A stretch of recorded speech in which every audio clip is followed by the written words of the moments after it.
Hi, my name is Joanna Whitney. I am an intuitive artist and a student of natural law. And today I'm going to make a short video about the concept of neither endorsing or opposing any causes and why it's very important. Um, First of all, neither endorsing nor opposing any causes is based in this book, the Kybalion, and which is written by the three initiates, and it was written, I believe, in 1918. And there's quite a few versions of it on the internet. You can download them, PDFs or whatever. And they contain a lot of the natural laws, the Hermetic natural laws. They were purported to have been written or given to us by Hermes Trismegistus thousands of years ago. And so they're the basic laws for behavioral governing behavior of sentient beings here on Earth, and mainly humans. So neither endorsing nor opposing any causes falls under the law of polarity, which is the fourth law of the laws. The first law is the principle of mentalism, that the all is mental. And then there's the following second principle is the law of correspondence, as above, so below. The third is the law of vibration, and the fourth is the law of polarity. And then the fifth is the principle of rhythm. And then the sixth is the law of cause and effect. And the last one is the law of gender. So, there's a lot to these. The all is in unity consciousness, and then the following laws are all in duality, which is where we are. We're in the duality consciousness. So I think the main goal of, for me anyway, is to enact as much as possible unity consciousness. So neither endorsing nor opposing any causes is where, for example, it can be very simple. All right, let's say my partner wants to do something that I don't want to do, or that I feel that I feel is somehow dishonest, or maybe maybe I'm sensing that he really wants to be by himself, and he's sort of slinging some underhanded insults at me or something like that. If I have the presence of mind as a result of meditation and prayer, I can step back from the situation and neither endorse nor oppose his cause and go into a state of neutrality. And then I can just, walk away. Or I can say, I think that I'm going to stay home today, and just let him go reconstitute himself through his own, fulfilling his own desires or whatever, from, because he can be, he's an introvert and needs to replenish himself by being alone. So rather than like endorsing his cause by going with him and then having a big fight, or opposing his cause by having a big fight to begin with, I can just step back into a state of neutrality and neither endorse nor oppose. And this is so amazing to do. And it's all talked about in this book. It's talked about applying the laws, like in throughout the book, it's all about mentally applying these different causes. I mean, these different principles so that, for example, the principle of rhythm. Another thing about it, about neither endorsing nor opposing causes. So the following principle is the principle of rhythm, that we go up and go down, or in and out, or the ebb and flow of life, or like emotions go up and emotions go down. But if I neither endorse my emotion or oppose my emotion, I can stay neutral to it and watch it go through me. So let's say I'm upset about something.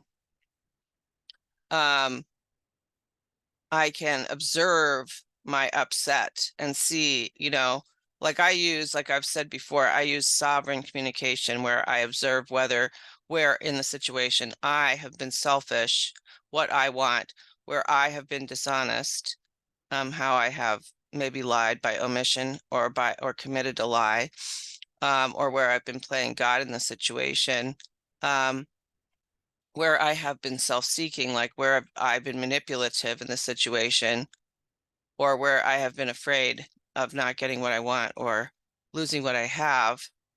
And I could observe my emotion and see if it falls into any of those categories. Or I could um so I could neither endorse my own emotion, meaning that I wouldn't run around and try to get other people on my side or whatever to support my emotion of whatever it is, or oppose my emotion, where I would suppress it.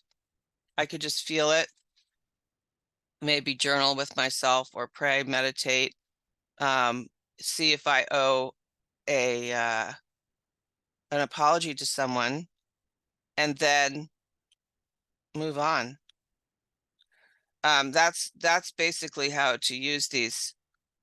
And the idea is to stay in a state of neutrality as much as possible, because you have power in a state of neutrality. The minute I take sides in any situation, I lose so much power. And I am talking about this from a lot of experience, because I used to be a drama queen, and I used to take sides all the time just to feel something, because I would suppress my own feelings. And so, if there was an opportunity to feel something strongly, I would jump on that bandwagon, because basically all of my own feelings were suppressed. So,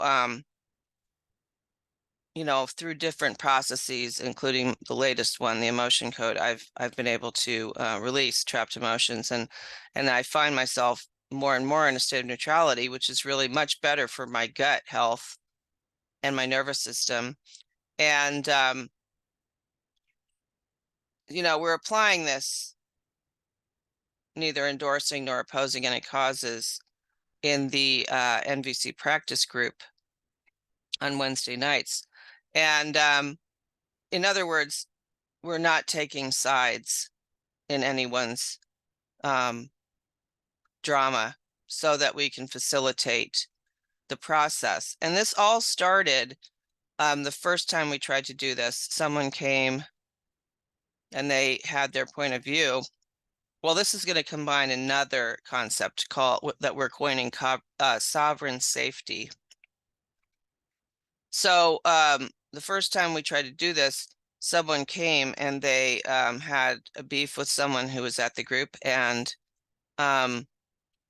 they told their side of the story. We listened, and it sounded very convincing. However, I think we all know that there's always three sides to every story: his, hers, and the truth.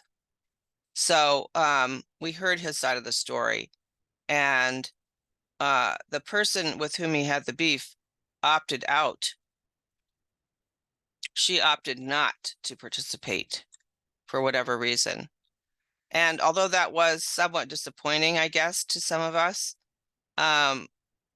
we had to respect that because, you know, if the person the other person doesn't feel safe to participate, they should not be forced to do so.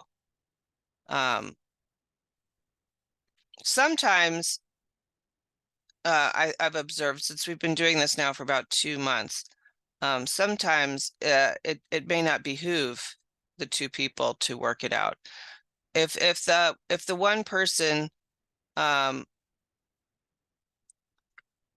for one reason, one person may not trust the other person, they may realize that divulging any information or their side of the story may be endorsing or opposing the other person's cause. If they feel that way, then they have the right to take the fifth, the fifth, meaning choosing silence over getting involved in the situation. And, I could do this in my relationship too. Like, like, I could sit with my side of the story for a long time before I decide whether or not I want to divulge it. I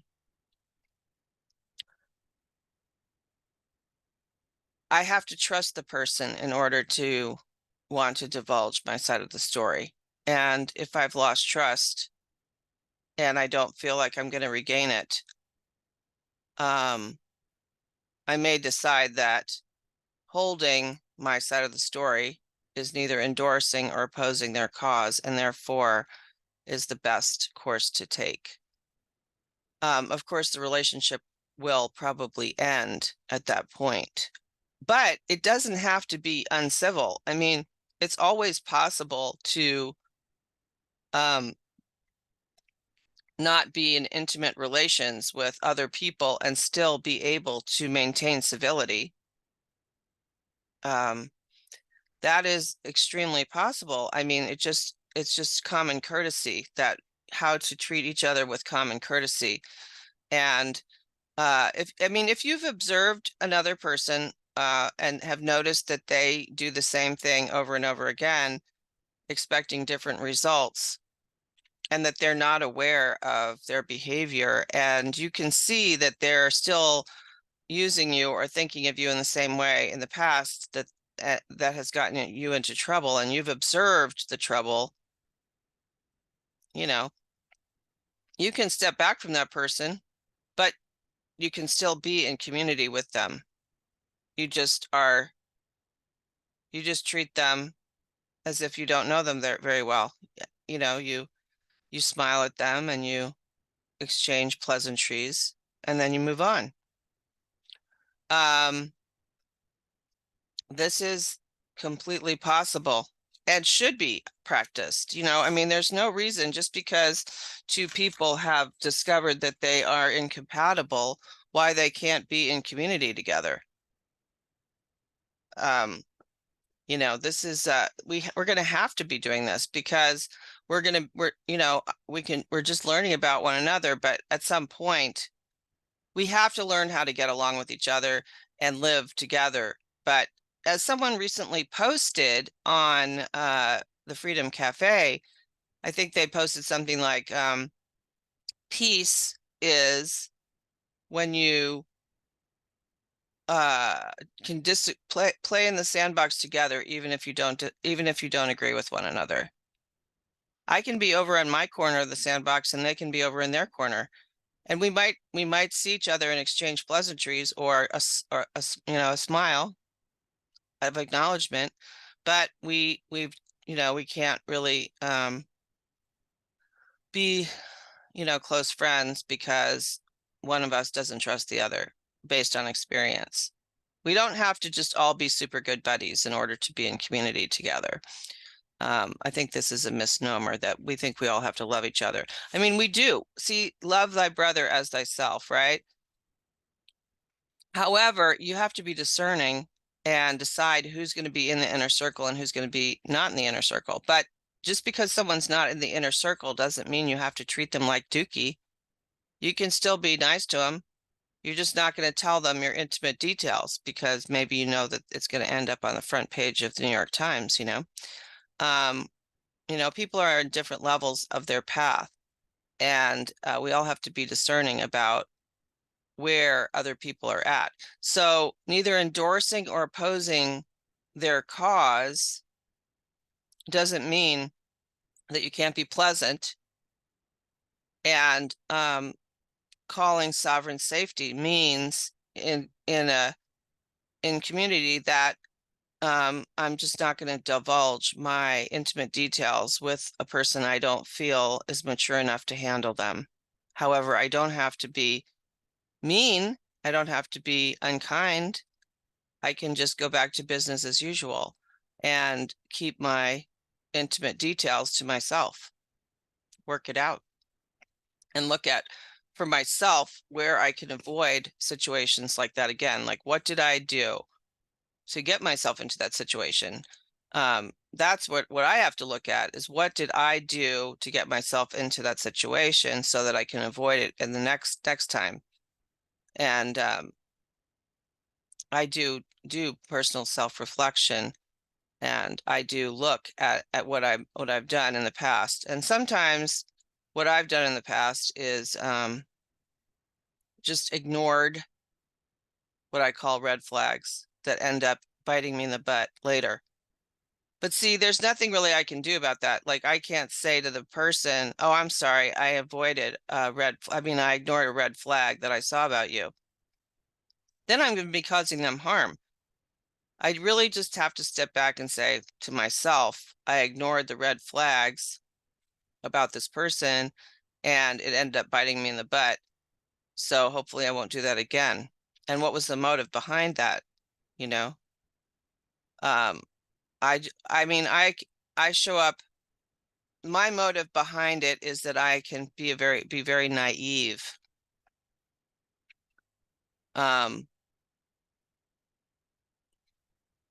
Which I guess, and I can also just be thoughtless and not be self-contained. So I think I've made that mistake quite a few times in this community, you know. Like, first I made that mistake presuming that I could speak freely on the chat that I got kicked off of. I assumed that it was a freedom forum, and it's not. It's a tyranny, and you have to go along with the agenda in order to get along, or else you might be kicked out. So, I got kicked out because I assumed that I could speak freely. See, that's where my fault is that I assume things and I don't often check out the terrain before I walk on it. And that's my problem. Like, I should really check out the terrain, like, make sure it's not quicksand before I walk on it. Otherwise, I might end up in quicksand. But then I can't blame anyone else for that. It was my fault because I didn't check out the terrain. I didn't look at all the signs to make, signs of quicksand to see if it was quicksand. I just walked right into it. So that's where I have to change my behavior in order to not get myself into these situations again. But neither endorsing nor opposing any causes. That's what I'm going to be doing from now on, trying to anyway, not getting into the drama of things. And when I don't feel safe, I'm going to be taking what we call sovereign safety, stepping back, being quiet, and observing the situation until I feel safe to participate. Soon I'm going to start back into reading the different drum, but I just needed to do a little shorty on these two concepts.